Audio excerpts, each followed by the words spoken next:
When Gu Yansheng arrived to propose marriage as agreed, I waited behind the screen, my heart brimming with joy. Yet I heard him propose marrying both me and my elder sister. The first lady asked him, "Who shall be the principal wife?" He answered calmly, "The legitimate daughter shall be the principal wife." My elder sister gloated, "Yansheng Dai, accept your fate. You'll never surpass me." She pushed aside the screen, forcing me to face Gu Yansheng. Everyone expected me to throw a fit, but instead I flushed crimson and produced a jade token, rejecting the marriage on the spot. "Thank you for your kindness, Your Highness, but King Dai is already betrothed to another. I shall not become a concubine in the Duke's household." "King Dai, to whom are you betrothed? When was this arranged? How come neither I nor your father knew?" The first lady narrowed her eyes. The entire capital knew Gu Yansheng and I were soulmates, needing only a marriage contract. She refused to believe I'd secretly pledged myself to another. I presented the jade token, cheeks flushed crimson. "Mother, 7 days ago, Xiao Chunan sought my hand in marriage. I accepted. This jade token is proof." The air hung heavy for a moment. "Xiao Chunan, His Excellency the Ninth?" Father snapped to attention, examining the jade token in disbelief. "It is indeed His Excellency's private order. But you. He trailed off, unable to continue. The first lady, who had been poised to rebuke me for violating a woman's duty, also clamped her mouth shut. Xiao Chunan, who commanded the Imperial Guard, was notoriously arrogant. Rumor had it that anyone who angered this demonic figure would see their entire family meet a grim fate. They could only tread carefully now. But my elder sister, Shen Liuju, refused to accept this. She had dragged me to the main hall to eavesdrop on the marriage talks just to see me humiliated. "Sister, what does a jade token prove? You wouldn't have concocted such a clumsy lie just because the young Marquis named me his primary wife, hoping to force him to take you as a secondary wife, would you?" Gu Yansheng's expression shifted slightly as he lifted his gaze to meet mine. I lowered my eyelashes. "Sister, choose your words carefully. Whom the young Marquis marries as his primary wife is none of my concern. If His Excellency the Ninth Prince were to hear such talk, King Dai, Lord Xiao is a eunuch. How could he possibly marry? If he truly intended to wed you, why has he not formally proposed? You resent me for making you a concubine, but you shouldn't refuse the marriage in this manner." Before he could finish, Gu Yansheng cut him off. A fleeting, concealed disdain flashed in his eyes. Yet his tone remained ambiguous. "King Dai, no more nonsense today." "Nonsense? Young Marquis, regardless of your thoughts, I cannot marry into the Duke's household. Please take back the marriage contract." I retrieved my copy of the marriage contract and handed it directly back to Gu Yansheng. The air grew icy cold. He seemed frozen in his chair, his expression darkening to a terrifying shade. "King Dai, are you truly determined to do this?" I nodded, lifted my face, and tore the marriage contract in my hand into 2 pieces, tossing them on the ground like discarded trash. "Gu Yansheng, henceforth we shall part ways without a trace. Spring mountains like ink, grass like smoke." King Dai extends her heartfelt wishes for the young Marquis and my elder sister to cherish each other forever, growing old together in love. News of my refusal spread swiftly throughout the estate. My mother, whom I hadn't seen in half a year, summoned me to the Buddhist hall. "Dayer, marrying into the Duke's household has always been your heart's desire. Why then?" Amidst the haze of incense, Mother's face was pale, her brow heavy with worry. Ever since Gu Yansheng publicly vowed to marry me at the Changping Poetry Gathering a year prior, Mother had believed my fate was sealed. She grew even more devout in the Buddhist hall, forbidding me from visiting her, fearing her origins as a concubine might tarnish my marriage prospects. Day and night, Mother prostrated before the Buddha, praying for my swift marriage into the Duke's household to escape the torment of the First Lady and Shen Liuju. Yet, as if fearing the worst, This promising match has now gone awry. Mother, you know I won't be a concubine. I clasped mother's hand.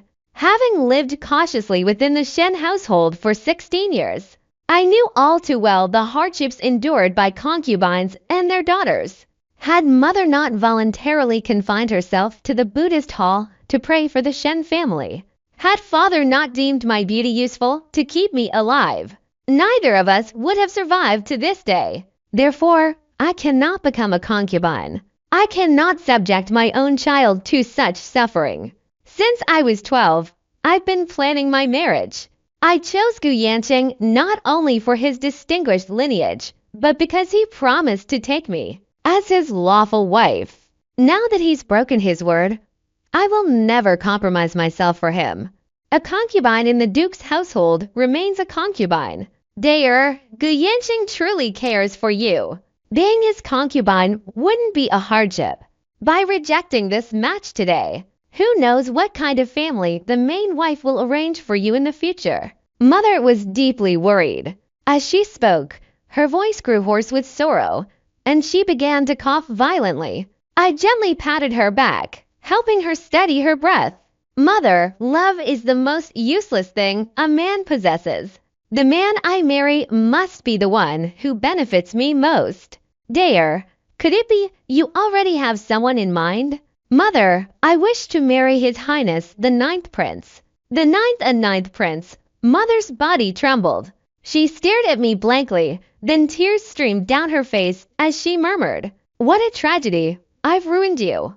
All because of me." Not only mother, but even my maid Chantal believed that abandoning the pure and noble young marquis to marry a eunuch with a tarnished reputation was nothing but a tantrum. "Miss, I heard from the steward that the young marquis has redrafted the marriage contract. The dowry remains identical to identical portions, with no distinction between wife and concubine. If you agree, he still wishes to marry you." Chantal had witnessed Yansheng's kindness toward me over the years, and urged me not to miss this good match. If the eldest miss wants to be the main wife, let her be. The young marquis has eyes only for you anyway. Silly girl, if he truly only had eyes for me, how could he ever make me a concubine? Yansheng is the sole heir of the Duke's household. Had he ever genuinely fought for me, things would never have ended up like this.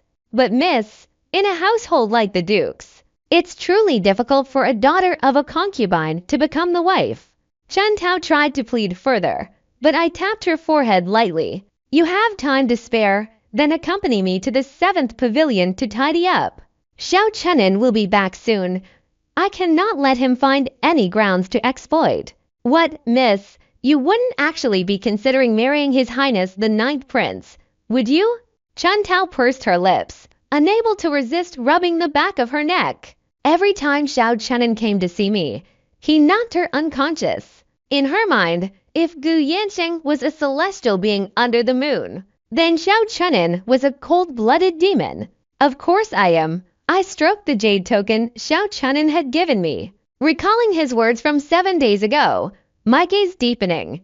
Though I couldn't choose my birth, I could decide my own destiny. After 4 years of scheming, how could I abandon the entire game just because one pawn was lost? Xiao Chenin was extremely dangerous, but if used wisely, I might yet win.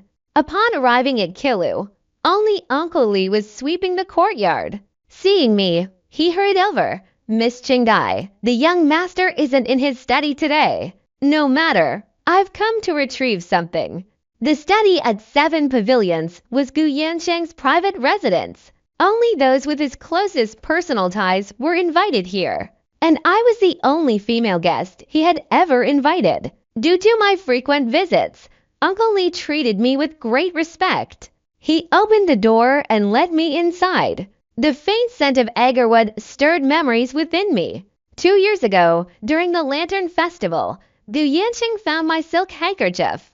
He brought it to me, sincerely praising my remarkable talent without looking down on me because my mother was a concubine. As we spent time together, affection blossomed between us. Knowing I refused to be a concubine, He publicly vowed at the Changping Poetry Gathering to marry me as his lawful wife. He also granted me the privilege of freely entering and leaving the 7 pavilions, allowing me to study and play the zither in the study with peace of mind. He painted numerous portraits of me, filling the side chamber behind the main hall. Each painting bore the inscription, "My beloved King Dai." Those days felt like yesterday, yet I held no lingering attachment.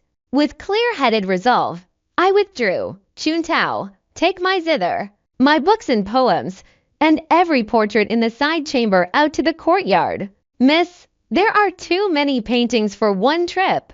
Who said I wanted them back? I tore the portraits from the walls and tossed them carelessly at my feet. Burn them all, nothing and no one could stop my ascent. Not 3 years of affection, not these portraits, and certainly not Gu Yansheng.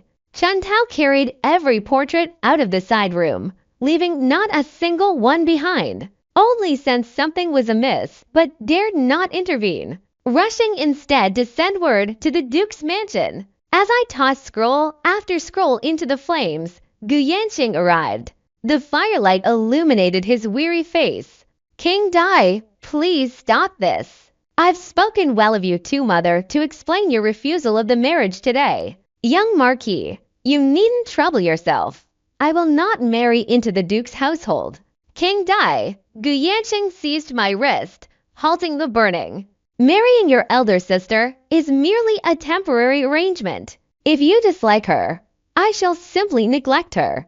His hot breath washed over my face as he tried to pull me into his embrace. I dodged him immediately, retreating 7 or 8 steps. King Dai is about to marry. I asked the young duke to behave with dignity. I didn't know what I'd said wrong, but he lost control of his emotions and roared at me. King Dai, you are a concubine's daughter. Persuading my mother to consent to our marriage was no easy feat. I intended to wait a few years, until you bore me an heir. Then find a pretext to elevate you to co-wife. Why must you be so impatient? Impatient? I shot Gu Yansheng a cold glance. Was marrying me as his primary wife not his own solemn vow?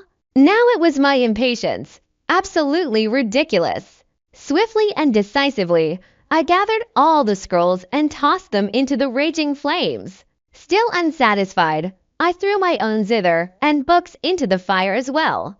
King Dai, I treat you with such sincerity. Are you truly unwilling to endure even the slightest hardship for me? No, I turned to leave, hearing Gu Yansheng's contemptuous snort behind me. Shen Qingdai, how dare you, a mere concubine, be so ungrateful?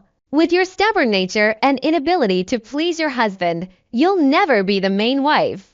And don't forget our affair is common knowledge throughout the capital. No one but me would ever marry you. My footsteps halted abruptly, my heart pounding wildly. It wasn't because of Gu Yansheng, but because I saw Xiao Chenin riding his snow-white steed through the forest. His dark purple brocade robes made him look even more formidable, stirring an inexplicable fear within me. It felt like I'd been caught red-handed doing something wrong, unable to meet his gaze. Xiao Chenin extended his hand toward me. Climb on yourself, or shall I lift you up? My face flushed as he hoisted me onto the snow steed, where I sat stiffly before him.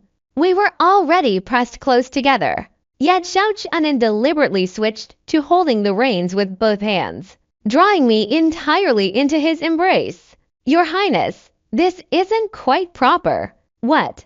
Afraid your ex-lover might get jealous? I wisely kept my mouth shut. Xiao Chenin ignored Gu Yansheng and led me away at a leisurely pace. So leisurely it felt like a deliberate show of defiance, until Gu Yansheng finally snapped. Uncle Li, from this day forward, Shen Qingdai and any other unwelcome guests are forbidden from setting foot in the 7 pavilions. That resolute tone dripped with utter loathing toward me. But when Chuntao returned, she told me Gu Yansheng had personally extinguished the fire himself, fearlessly rescuing several paintings despite the intense heat. Miss, before I left, I caught a glimpse of the young Marquis. He looked so heartbroken. His eyes were all red. Is that so? Don't mention him again. My mind buzzed as I stared at the note in my palm, utterly unable to focus on anything else. The note listed the auspicious date chosen by Xiao Chun in the 16th day of the 12th lunar month. It was the very day Shen Liuju and Gu Yansheng were to marry. The prince's mansion and the duke's mansion marrying daughters of the Shen family on the same day would inevitably stir up a storm in the capital. Xiao Chunin was clearly doing this on purpose. He was even crazier than I had imagined. My first encounter with Xiao Chunin occurred 2 years prior at the Lantern Festival. That day, I carried 5 handkerchiefs, tossing them before 5 chosen young masters from distinguished families. The first 4 were retrieved by their intended recipients. Yet somehow the 5th found its way into Xiao Chunin's hands. He knocked out Chen Tao and the boatman, boarding the pleasure boat I had chartered. Shen Qingdai, this is your handkerchief, isn't it? Does young Master Gu know you lost 5 handkerchiefs? I was momentarily speechless, wondering how I'd stumbled upon this demon incarnate. But escape was impossible. I forced a smile and invited him to sit. Thank you, Your Excellency, for returning my daughter's silk handkerchief. She is profoundly grateful. Should the opportunity arise, she will surely repay Your Excellency. Repay by offering yourself. I froze, shaking my head hastily. No, how could I possibly be worthy of Your Excellency? Unworthy or unwilling? Xiao Chunin's rough fingertips lifted my chin, forcing me to meet his gaze. Shen Qingdai, the Duke's residence, still lacks a virtuous and talented mistress. I find you quite suitable. Suitable. He knew I'd lost 5 silk handkerchiefs, yet he praised my virtue and talent. My heart nearly leapt into my throat. I steeled myself to refuse. Your Excellency, please don't joke. I've heard His Majesty has selected several noble young ladies for you, and a marriage decree will be issued soon. How could this position of mistress ever be meant for me? Xiao Chunin fell silent for a moment before suddenly gripping my waist and lifting me gently onto his lap. I distinctly felt something hard pressing painfully against my hips, freezing me in place. How can you know it won't be yours unless you try? His low, husky voice brushed against my ear, his eyes deep and mysterious like a dark pool. For a moment, I couldn't tell if he was testing me or truly meant it. My mind went blank, filled only with the sound of my heart pounding like a drum. In desperation, I feigned fainting. Xiao Chunin seemed to chuckle softly, but didn't set me down. He held me like that until the boat docked. After that, I deliberately avoided Xiao Chunin, and he never sought me out. I once thought it was merely a passing whim. So I stopped dwelling on it and proceeded with my plan to grow close to Gu Yansheng, discussing marriage. Until 7 days ago, Xiao Chunin inexplicably tossed me a jade token, declaring he would marry me. Your Highness, young Master Gu and I are deeply in love. He is about to propose to the Shen family. So what if he proposes? You won't marry him. At the time, I thought Xiao Chunin was being overly presumptuous. Little did I know his words would prove prophetic. The next morning, Chen Tao burst into the room, her voice brimming with excitement. Miss, the 9th prince has come to propose. Dozens of cartloads of rare treasures fill the front courtyard, nearly blocking the gate. The eldest miss and the young marquis are here too. The eldest madam's face is as green as a toad. A marriage proposal. Is Xiao Chunin this impatient?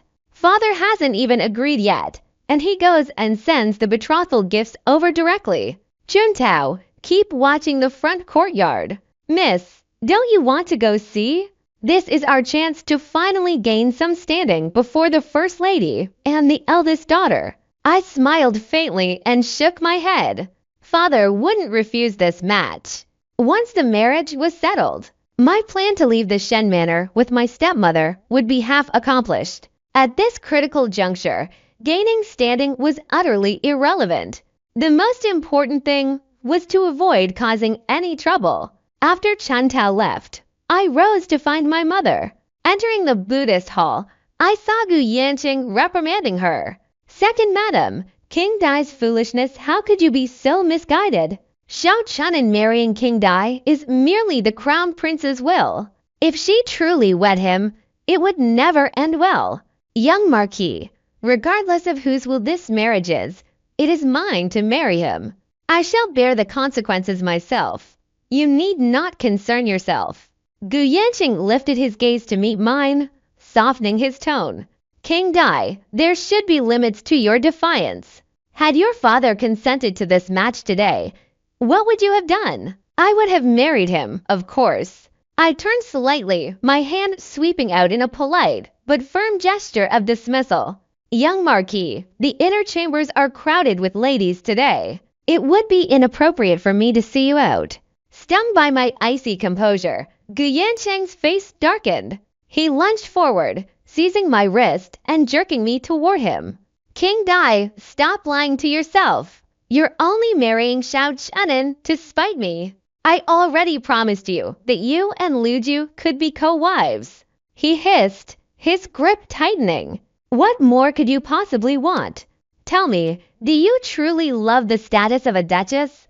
Or do you love me? I frowned, wrenching my hand from his grasp with a sharp tug. With a swift, practiced motion, I shoved him back toward the threshold of the Buddhist hall. Young Marquis, you are clearly intoxicated. As I moved to shut the doors, Yansheng slammed his palm against the wood, blocking me. His eyes were bloodshot, his teeth clenched in a silent fury. Shen Qingdai, do you truly intend to marry that eunuch? I do.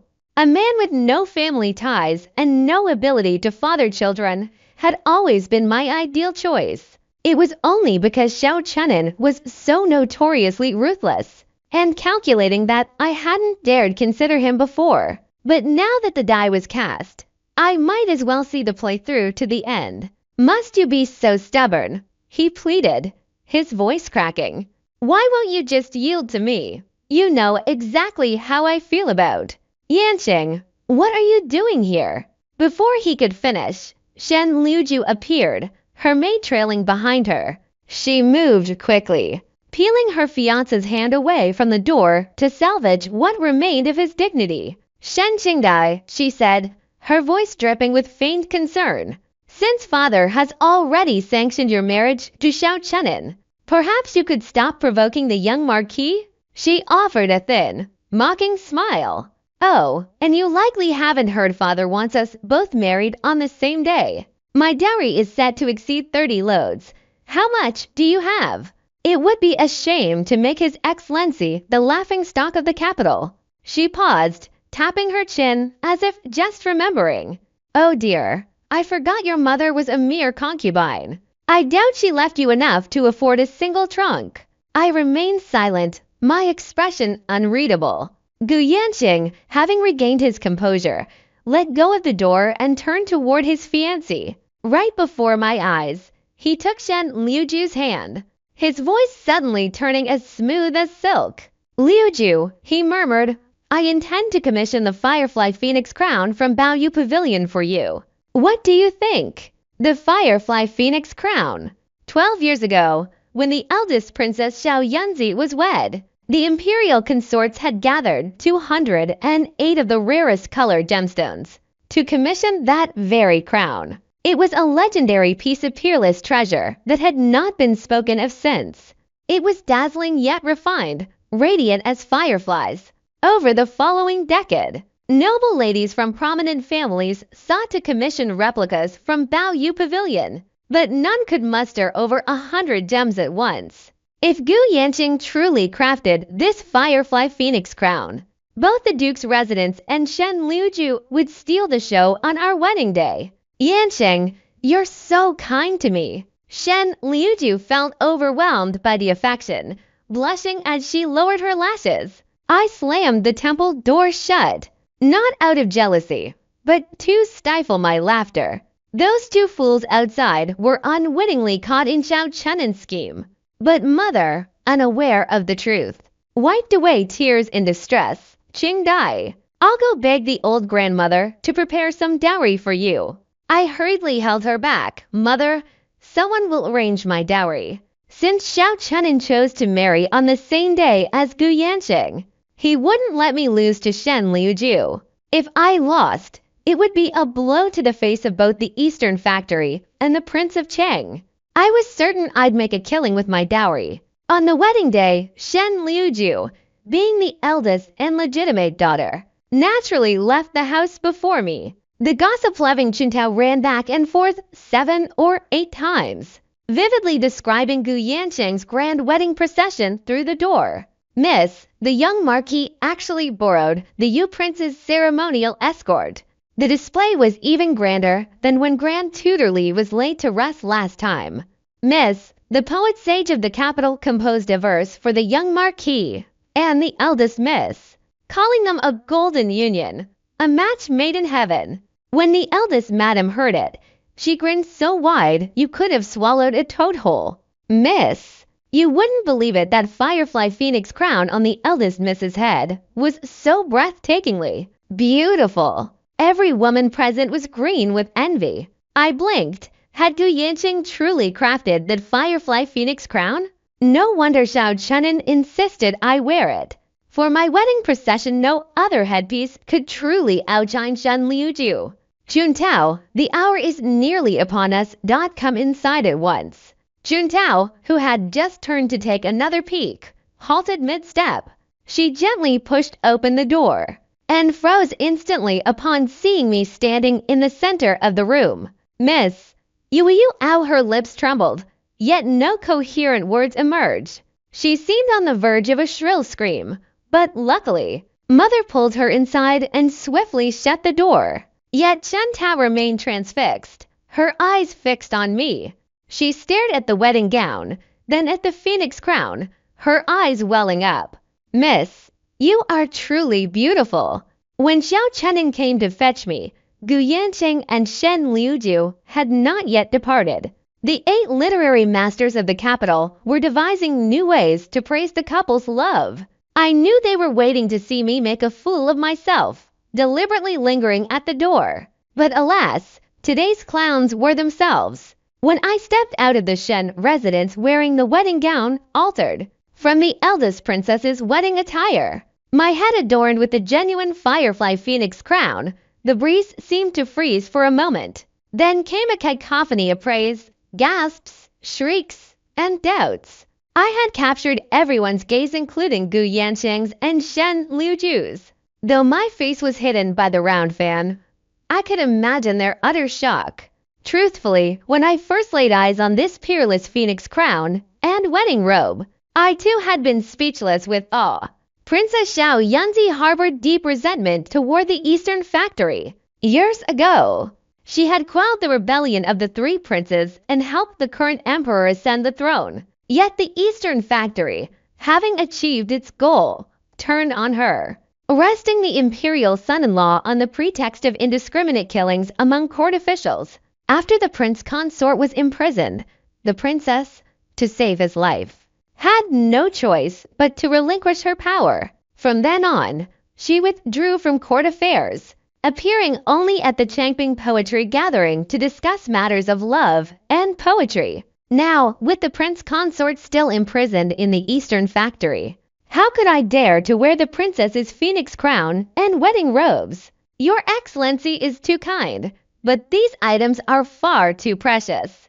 Should anything go wrong, King Dai would never be able to account for them to the princess. No accounting needed. Both belong to you now. Mind gazing at the 208 jewels adorning the radiant phoenix crown, I couldn't help but swallow hard. These gems were worth at least hundreds of thousands of gold pieces. I desperately wanted to accept them outright, but life was still more important.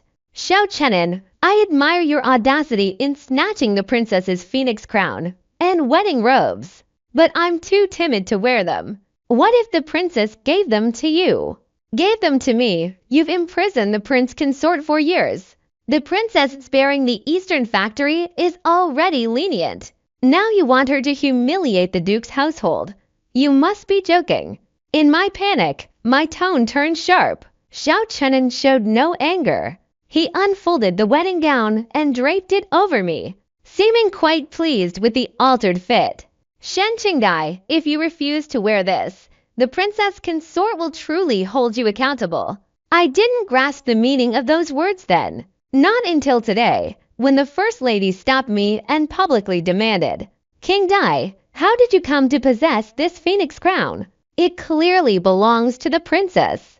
Upon the prince consort's release, the princess was greatly pleased and specially rewarded Shen King Dai, who once won first place at the Changping Poetry Gathering. Madam Shen, this is the dowry the princess's residence has added for Shen King Dai. Please take a look. The princess's residence dispatched a lady-in-waiting bearing 20 loads of dowry. The first lady stood frozen in place, and I too was stunned. Trading the prince consort for a phoenix crown and ceremonial robes? Must Xiao Chunin win Gu Yansheng at all costs? The princess's addition to King Dai's dowry is a blessing for our Shen family. Servants, bring forth the second young lady's dowry. The matriarch's lips twitched, her pride wounded. She intended to humiliate me with the dowry display. She knew I possessed nothing substantial beyond the 5 loads of cloth and jewelry prepared for me by the matriarch. Madam, the entrance may not accommodate second young Mrs. Dowry. The steward looked troubled, whispering something to the first lady. She was so furious she couldn't speak. I gave Chen Tao a meaningful glance. She understood, stood tall, and handed the dowry list I'd written to the wedding maid. The maid took it and announced loudly, Shen King Dai, dowry, 233 loads. What? How many burdens did you say? Shen Liuju could no longer contain herself. She dropped her folding fan and rushed forward, grabbing my arm. Shen Qingdai, how could your dowry possibly exceed mine? Shen Liuju's dowry was 60 burdens. Even without counting the 20 burdens bestowed by the eldest princess, mine still surpassed hers by 173 burdens. How could this not enrage her? She couldn't fathom where I'd possibly acquired such a vast dowry. These were merely congratulatory gifts presented to Xiao Chunin by officials of the Prince of Chang's lineage. He had arranged with me that all would be delivered to the Shen residence on our wedding day, to serve as my dowry, while everyone gathered at the main gate to watch Gu Yansheng's wedding procession. My dowry was being carried box by box through the back gate into the courtyard. Even now, the delivery hadn't concluded. Then, a voice from the crowd interjected, seeing Shen Qingdai and Shen Liuju standing together. Those 2 phoenix crowns truly make the moon outshine the stars. Shen Liuju's imitation crown, though beautiful, pales in comparison. At these words, Shen Liuju staggered, nearly tumbling down the steps. Gu Yansheng rushed forward to steady her, his eyes darkening as he glared at me. King Dai, take it out on me if you have a problem. I narrowed my eyes. Your Highness, I'm holding this folding fan. I didn't push my sister. But you don't look too happy. So what's wrong? You were smiling quite happily just a moment ago, weren't you? Veins bulged on Gu Yansheng's forehead as he spoke in a voice only Shen Liuju, and I could hear. Shen Qingdai, just you wait. You will lose this game. After a day of commotion, we finally entered the prince's residence. I carefully removed my phoenix crown and wedding attire, changing into casual clothes before helping myself to the delicacies on the table. Something felt off. Most of these dishes were my favorites, and the flavors were identical to those at the Drunken Immortal Pavilion. Before I could ponder further, Xiao Chunin pushed open the door. His composed, self-possessed face contrasted strikingly with his deep crimson wedding robe, creating a mesmerizing effect. For a moment, I forgot I was still chewing on the fragrant sweet-tan sour pork. Shen Qingdai, what's the story with those 34 extra cartloads of dowry? Xiao Chunin's sharp gaze swept over me. I quickly swallowed the pork, scratched my head sheepishly, and explained. Xiao Chunin, I've been secretly saving some silver. This was the perfect chance to legitimately transfer the money into my own name. You're something else even daring to use me. We're just using each other. I set down my chopsticks and met Xiao Chunin's gaze. How about we divorce in 3 years? Divorce? Xiao Chenen's brow furrowed deeper, his voice growing colder. A chill ran down my spine for no apparent reason. Summoning my courage, I said, Xiao Chenen, didn't you marry me to help Prince Chang secure the throne? First, marrying a powerless concubine's daughter would reassure the emperor. Second, your lavish wedding gifts would force officials wavering between Prince Chang and Prince Yu too. Choose sides. Third, you could gauge Prince Yu's strength through the guest list at the Duke's mansion. Your apparent defiance toward Gu Yansheng is actually a ploy to lure the Duke's mansion into revealing its hand, given Gu Yansheng's temperament. If he doesn't want to lose to you, he'll have no choice but to pour every effort into preparing the wedding. Xiao Chenen, you've already achieved half your goal. If we divorce 3 years from now, I'm sure neither the emperor nor the princess will hold it against us. Xiao Chenen let out an inexplicably cold laugh, sending a chill down my spine. Yet he shifted the topic. Shen Qingdai, if you're already contemplating divorce on our wedding night, then I shall entrust these estates and shops to others to manage. Following his gaze, I saw 3 large trunks filled with ledgers in the room. My eyes lit up instantly. If given 3 years to manage these hundreds of shops and estates, I could likely earn hundreds of thousands of taels. Xiao Chenen, since I married you, I will fulfill my duties as the mistress of the prince's residence. Delighted, I picked up the ledgers and began flipping through them. On our wedding night, I spent the entire evening calculating accounts. Those 2 days were consumed by sorting the books, and I nearly forgot the day of my return visit to my parents' home. After court, Xiao Chenen prepared a carriage and accompanied me back to the Shen residence. I had assumed Shen Liuju and Gu Yansheng would have returned before us, but they arrived late, well past lunchtime. Father, mother, it's not Yansheng's fault. I overslept. Shen Liuju kept her eyes downcast. I noticed something off about her. She'd never shown such vulnerability in my presence before.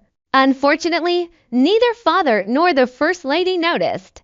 They simply ushered them into the dining hall. The atmosphere during that meal was incredibly awkward. My relationship with my parents was distant, so my silence went unremarked. But Shen Liuju, who was usually doted on, sat utterly silent, taking tiny bites of food as if she'd suffered some immense injustice. The first lady cautiously broke the silence. Liuju, are you feeling unwell? My elder sister looked up, instinctively glancing at Gu Yansheng before hesitating awkwardly. Finally, she murmured softly, Master Gu is quite vigorous. Your daughter hasn't been able to get out of bed these past few days. Such bedroom matters discussed at the dinner table? Father and the first lady fell silent simultaneously, and I too froze. Out of the corner of my eye, I stole a glance at Shen Liuju. She shouldn't have spoken such words, nor should fear have flickered in her eyes. Yet it seemed as if some invisible hand was pushing her to continue this awkward topic. She asked me coldly, Sister, how was your wedding night? It dawned on me instantly this was all Gu Yansheng's doing. He wanted to use my elder sister's words to mock Xiao Chenen as a eunuch. But my wedding night out had been truly delightful. Sister, I was utterly exhausted that night too. I didn't sleep a wink all night, and my back ached from sitting. With a sharp snap, Gu Yansheng snapped his chopsticks in two. After finally finishing lunch, I took Xiao Chenen to see Mother. The 9th prince, who treated me with icy coldness, showed Mother the utmost respect. He presented tea with both hands and addressed her directly, Mother. The word alone brought tears streaming down her cheeks. Flustered, Mother produced the prepared gift, pressing a jade pendant of mediocre quality into Xiao Chenen's hand. Your Excellency, King Dai endured much hardship growing up with me. Please treat her well from now on. Xiao Chenen accepted the pendant, solemnly fastening it to his belt alongside his private order token, a symbol of authority. Your humble son-in-law obeys. Just as joy filled the air, Mother's overwhelming happiness caused her to collapse in convulsions. I rushed to fetch the estate's physician. The doctor declared mother's body weak and spirit exhausted, requiring quiet recuperation. Xiao Chenin proposed sending her to the family's suburban estate for a time, but the first lady refused. The Shen family already owns a country estate outside the city. There's no need for your highness to trouble yourself. Madam, that estate is dilapidated and uninhabited. I opened my mouth to argue, but Shen Liuju cut me off. Mother, the Shen estate borders a lake. It's unsuitable for your recuperation. Should anything happen to you, I fear my sister and His Highness would blame you. Let me take you to His Highness's estate instead. The First Lady looked astonished, for Shen Liuju had never spoken on my behalf before. After a moment's hesitation, she finally relented, allowing me and Xiao Chenin to take mother away. Though I was somewhat annoyed by Xiao Chenin's actions in drugging my mother, I was also touched. He had always remembered the one condition I'd set for marrying him, helping my mother leave the Shen family. I didn't press Xiao Chenin about drugging my mother. He was exceptionally skilled at cheering her up, taking me to the estate to see her whenever he had the chance. Because of my mother, Xiao Chenin and I grew more and more like a real married couple. We slept in the same bed, but he would only embrace me from behind, never making any inappropriate advances. Later, I gradually relaxed. When we lay too close, he kissed me a few times, and I kissed him back a few times. Yet each time we kissed, his lower abdomen would pull far away from me, likely because he was self-conscious about his disability. Once, he left the capital on official business for over 3 months. At first, it was fine, but by the second month, I found myself unconsciously hugging his pillow, burying my face in it, pretending he was sleeping beside me. I realized that not seeing Xiao Chenin for long periods made me restless, though I couldn't pinpoint why. I could only keep myself busy by diligently inspecting the shops and the estate, distracting myself until I forgot him. During that time, I encountered Gu Yansheng several times. Each time, he invited me to Kilu for a talk. King Dai, Kilu is my private residence. No one will know you came. I never gave him an answer. Soon after, I heard Shen Liuju was pregnant.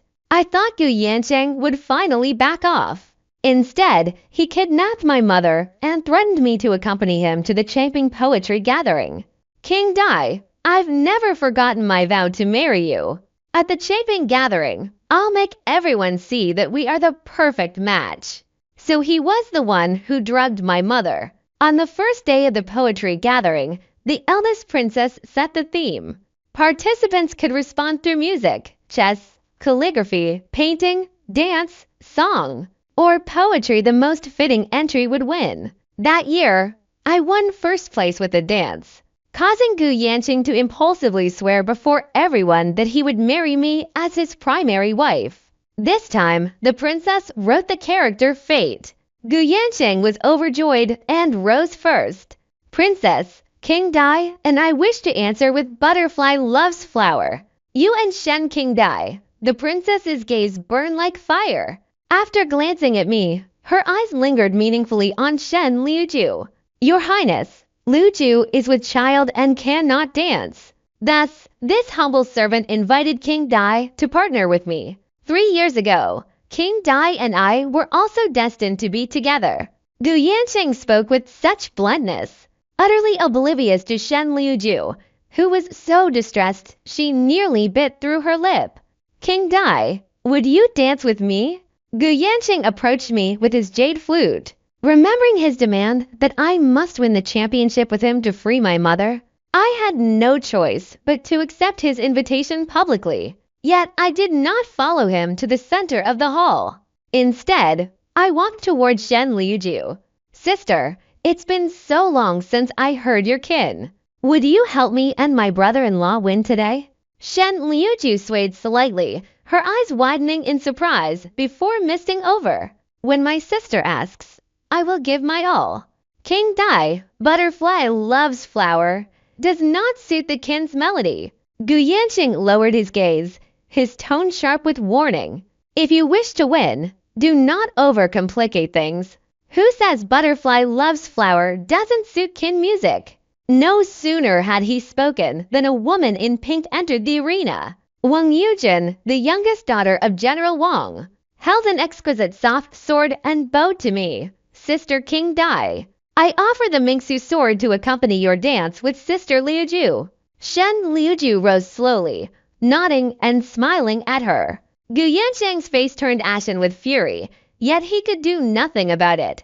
The Grand Princess, intrigued, ordered chairs, a table, and a gukin to be brought forth.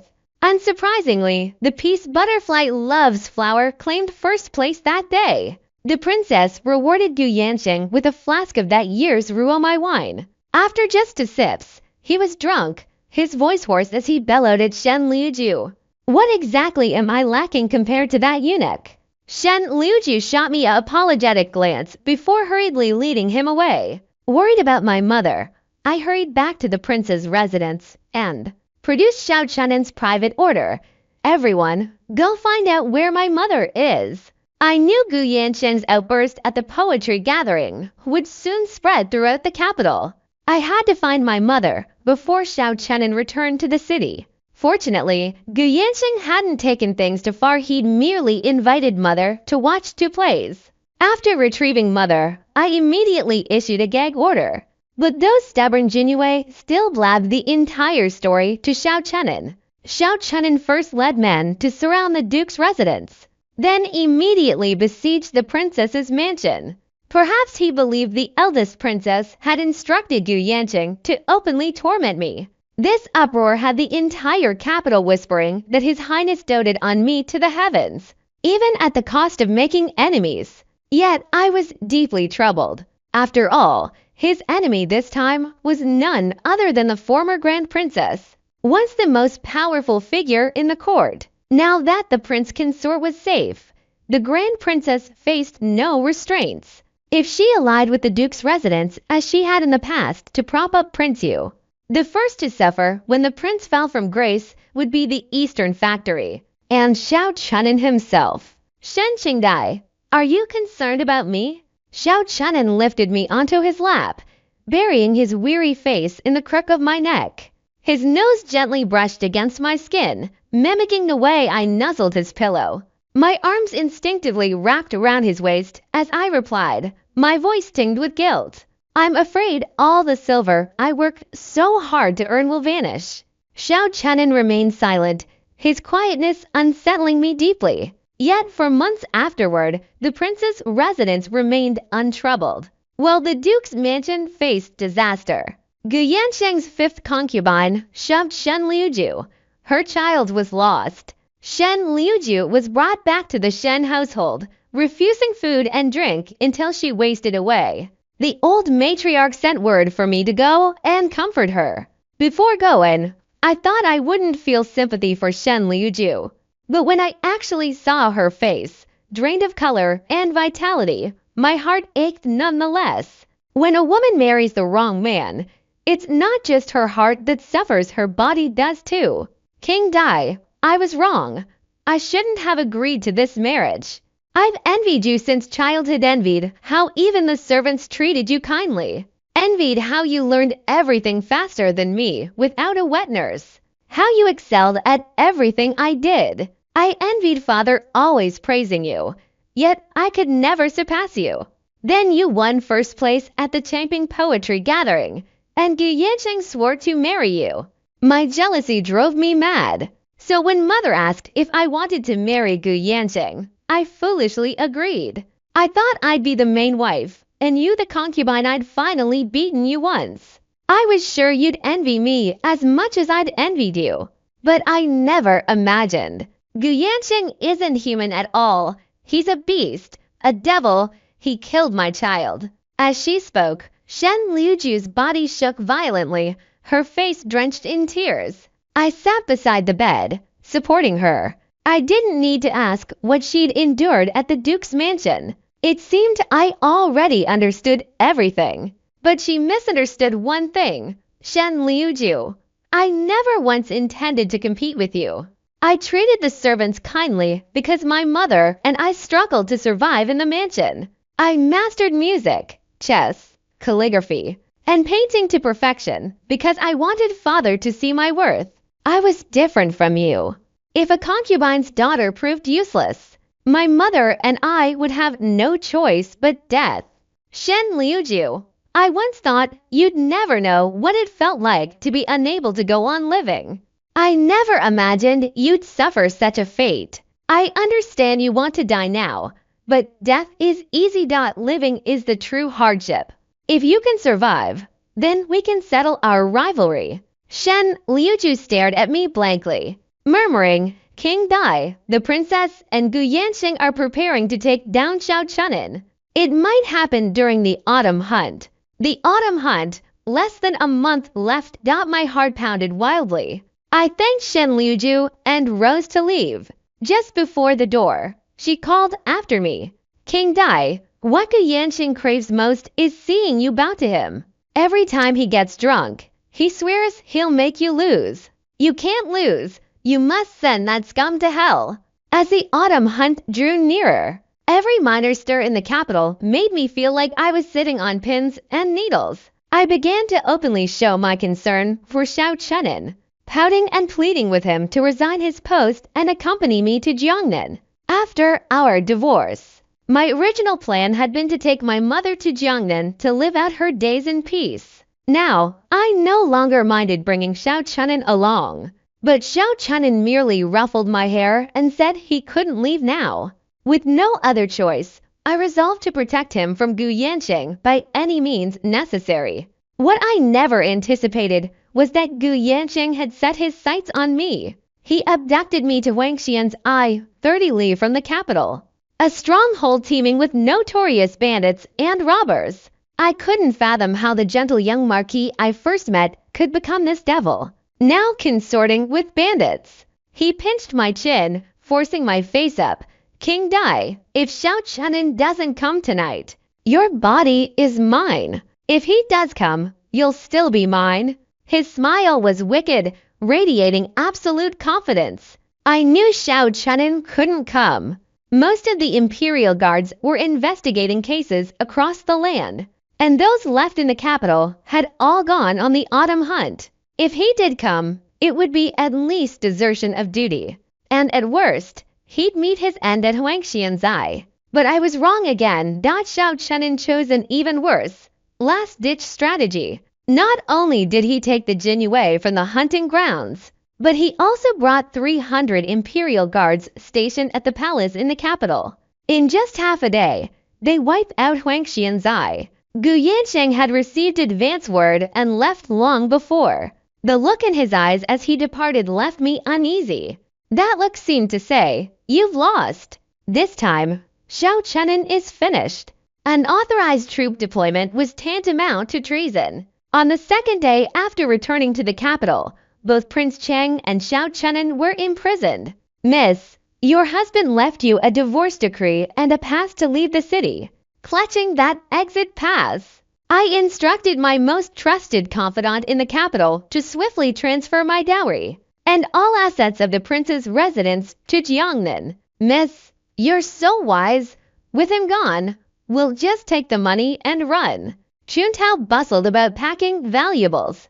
Pressing my hand to my chest, I sighed. I never said I was leaving. This money was Xiao Chunin's to begin with. Now it's simply being returned to him. Prepare the carriage. We're going to the Grand Princess's residence. The princess's residence was far larger than I had imagined. I'd heard that after the late emperor's passing, Xiao Yunzi had brought all the imperial consorts, who had raised her to live within the princess's palace. I'd always thought such tales were mere fabrications in storybooks, but seeing it today, I realized it was true. Those consorts who should have been buried alive with the late emperor live exceptionally well under Xiao Yunzi's care, though in their 40s, each glowed with health and radiance. Their smiles the most vibrant I'd ever seen on any woman's face. I froze momentarily, failing to notice the eldest princess entering the main hall. She spoke bluntly. Shen Qingdai, I cannot help you.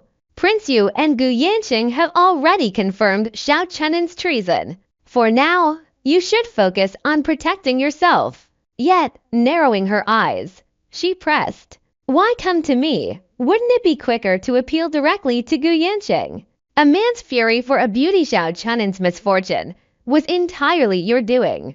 Your Highness, you are mistaken. What does Gu Yansheng's madness have to do with me? Xiao Chenen and I are merely an ordinary couple. The one at fault is the aggressive Gu Yansheng, not me, who has always kept to myself. You are quite the smooth talker. I hear you transported all of Xiao Chenen's silver to Jiangnan. Why is that? That silver now belongs to the eldest princess. I bowed deeply to Xiao Yanzi. I begged the eldest princess to show mercy and spare my husband. Upon learning I'd sought the eldest princess's aid, Gu Yansheng led the imperial guards to surround the Shen residence. Receiving the old matriarch's distress message, I rushed from the princess's residence to the scene. At that moment, all 122 members of the Shen household knelt in the courtyard.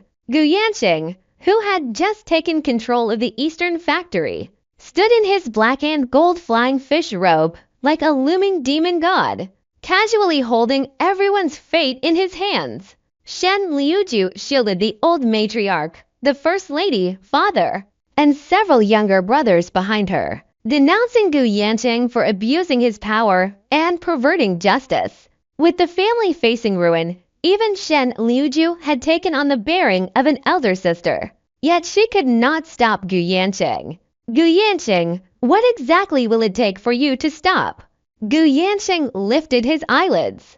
When he saw me, a flicker of light passed through his bloodshot eyes. Shen Qingdai, are you willing to marry me? What if I say I'm not? Then today I will slaughter every last member of the Shen family. No sooner had Gu Yansheng finished speaking than father, consumed by rage, commanded me, King Dai, Xiao Chenen is about to die. Now is the perfect time for you to marry Yansheng. As the consort of a eunuch, what more could you possibly want when Yansheng favors you so? Shen King, before father could finish, Gu Yansheng suddenly drew his sword and pierced his throat. King Dai, you love Xiao Chenen because he could protect you, right? Look, now I can't dot the entire eastern factory is mine. The pungent stench of blood made me nauseous. I chose to follow Gu Yansheng back to the Duke's residence. He had the eastern courtyard deliberately decorated to mirror Kilu's every detail. Before my arrival, he'd ordered red silk banners hung and joy characters plastered everywhere. As Chen Tao helped me into my wedding gown, her eyes brimming with tears, she asked, Miss, are you truly going to marry that scum Gu Yansheng? I nodded. Gu Yansheng had said that if I refused to marry him, he would kill me too. Then enshrine my spirit tablet in the Gu family ancestral hall. Shen Qingdai, even in death, you will be my wife. In that instant, I knew he meant every word. I agreed to marry him on the spot. Every moment gained was a moment won. Chun Tao, remember this. Purity means nothing. Reputation means nothing. Staying alive is what matters most. Only by staying alive could I have a chance to win. This was a truth I grasped even at 5 years old. Yet Gu Yansheng ultimately failed to achieve his goal. The moment news of my father's death reached the princess, she moved against Prince Yu. Accusing him of murdering court officials, she had Gu Yansheng arrested, insinuating Prince Yu's treason. With both Prince Cheng and Prince Yu implicated in rebellion, the two princes with the greatest claim to the throne fell in quick succession. Consumed by rage, the emperor fell gravely ill. Xiao Chenen was released soon after, which surprised me little.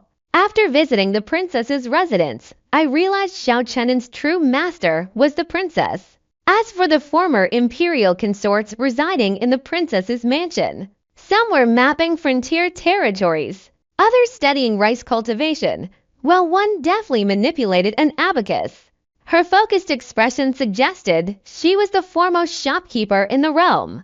Having frequently handled accounts myself, I recognized she was calculating sums in the tens of thousands and millions. This proved the eldest princess had never truly withdrawn from court affairs. Indeed, both internal and external matters were decided through the princess's mansion. The emperor was merely a puppet. Given this, the Eastern Factory naturally fell under the princess's control as well. No wonder she gifted me the imperial crown and wedding attire, and signaled Wang Tianzhen at the Chaping Poetry Gathering to break the deadlock for me. It all stemmed from Xiao Chunan being her man. Sure enough, after his release, Xiao Chunan showed no surprise at the empty Thousand Years mansion. Did you know I'd use this money to rescue you? No wonder you were so generous, handing over all your funds and lavishing me with dowry. It turns out the princess, like me, needed a pretext to funnel corrupt officials' money to herself. Xiao Chunan, you've deceived me terribly. I've taken the divorce papers. From now on, we're strangers. I'd never felt so wronged. Even when I learned Gu Yansheng intended to marry my elder sister as his primary wife, I hadn't felt this hurt. But now, I was truly devastated, filled with hatred for Xiao Chunan. Not only had he deceived me, but he'd swindled me out of 34 loads of silver. I should have taken all his money and run. Why bother saving him? Shen Jingdai, you haven't seen that divorce decree yet, have you? Xiao Chunan scooped me up in his arms. It's nothing but a blank piece of paper. A blank piece of paper. Damn it, now I'm even angrier. Xiao Chunan, you bastard. Qingdai, do you remember telling Shen Liuju how your wedding night went? I don't remember. Who would remember such messy nonsense? All I recall is being deceived losing 34 dan of silver. That night, Xiao Chunan eagerly helped me regain my memory through action. Wait, how could he be a fake eunuch?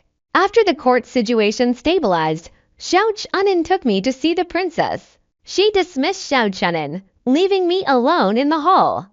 King Dai, Chunan truly loves you.